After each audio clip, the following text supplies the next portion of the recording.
حضرت موسیٰ علیہ السلام بنی اسرائیل کے عظیم نبی تھے اور ان کا زمانہ فرعون جیسے ظالم بادشاہ کے دور میں تھا۔ فرعون خود کو خدا کہتا تھا اور بنی اسرائیل پر بہت ظلم کرتا تھا۔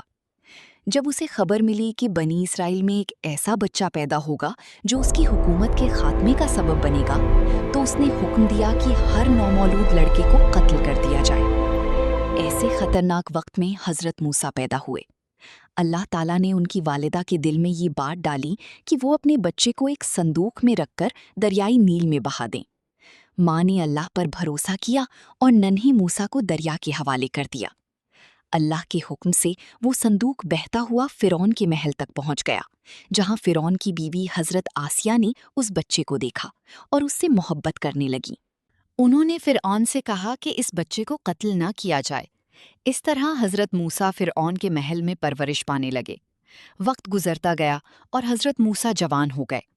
ایک دن انہوں نے دیکھا کہ ایک مصری شخص ایک بنی اسرائیلی پر ظلم کر رہا ہے۔ حضرت موسیٰ نے مظلوم کی مدد کرنے کی کوشش کی، لیکن غلطی سے وہ مصری مر گیا۔ جب یہ خبر پھیلی تو حضرت موسیٰ مصر چھوڑ کر مدین چلے گئے۔ وہاں انہوں نے 2 عورتوں کی مدد کی جو کنویں سے پانی نکالنے میں مشکل محسوس کر رہی تھیں۔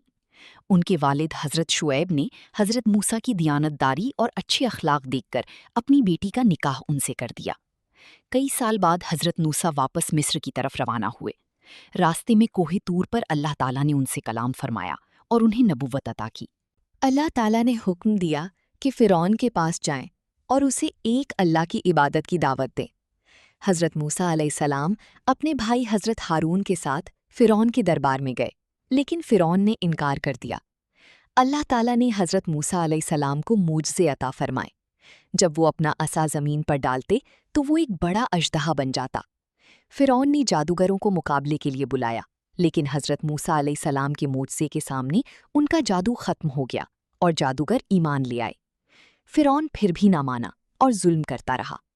آخرکار اللہ تعالیٰ نے حضرت موسیٰ علیہ السلام کو حکم دیا کہ بنی اسرائیل کو لے کر مصر سے نکل جائیں۔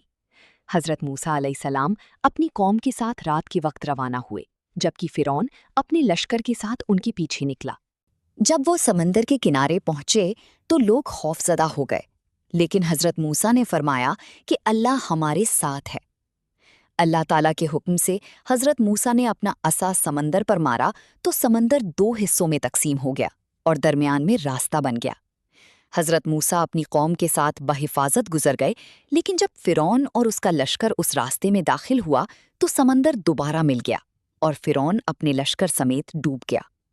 حضرت موسیٰ کی پوری زندگی ہمیں سکھاتی ہے کہ اللہ تعالیٰ اپنے نیک بندوں کی مدد فرماتا ہے اور ظلم کرنے والوں کا انجام ہمیشہ برا ہوتا ہے۔